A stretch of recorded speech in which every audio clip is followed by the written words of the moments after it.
شو يا ماما شو الطبخة اليوم؟ والله يا غزل، اليوم رح اعمل لك اطيب وصفة رز على الدجاج مع صوص الدكوس ومع خيار ولبن حتى.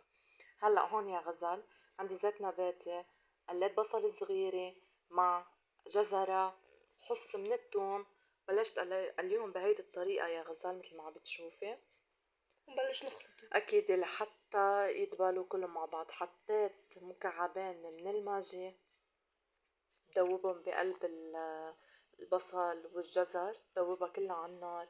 هون عندي معلقة كبيرة من بهار الكاري، وأكيد معلقة كبيرة من الكبسة، من بهار الكبسة يا ماما، وعندي معلقة من الملح. وهلأ هون عندي يا غزل رز غسلته أكيد، وكل كباية رز بسمتي يا ماما بدها كبايتين من المي.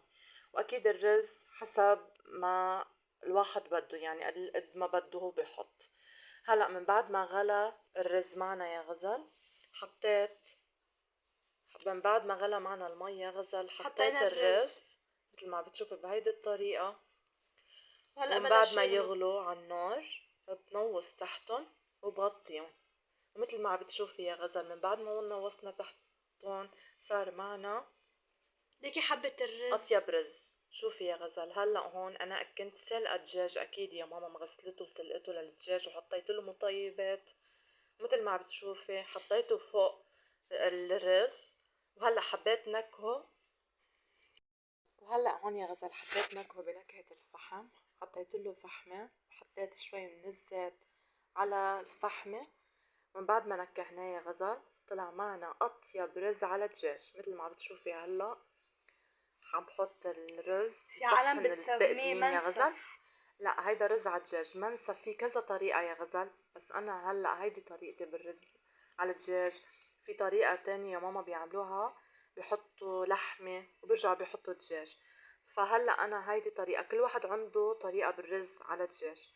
ومثل ما عم بتشوفي يا غزل، يامي. شوفي يعني الشكل هالمنظر، والريحة.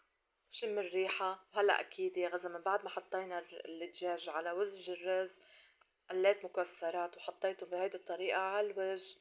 وإذا عجبكن الفيديو ما تنسونا باللايك باللايك وبالشير وبالشير وبالاشتراك. وبالاشتراك. شوفي يا غزل، أطيب رز عالدجاج مع صوص الدكوس وخيار ولبن. وفينا يا غزل نقدمه مع سلطة أكيد كمان. ورح تاكلي أطيب رز عالدجاج. افتحي تمك يا غزل.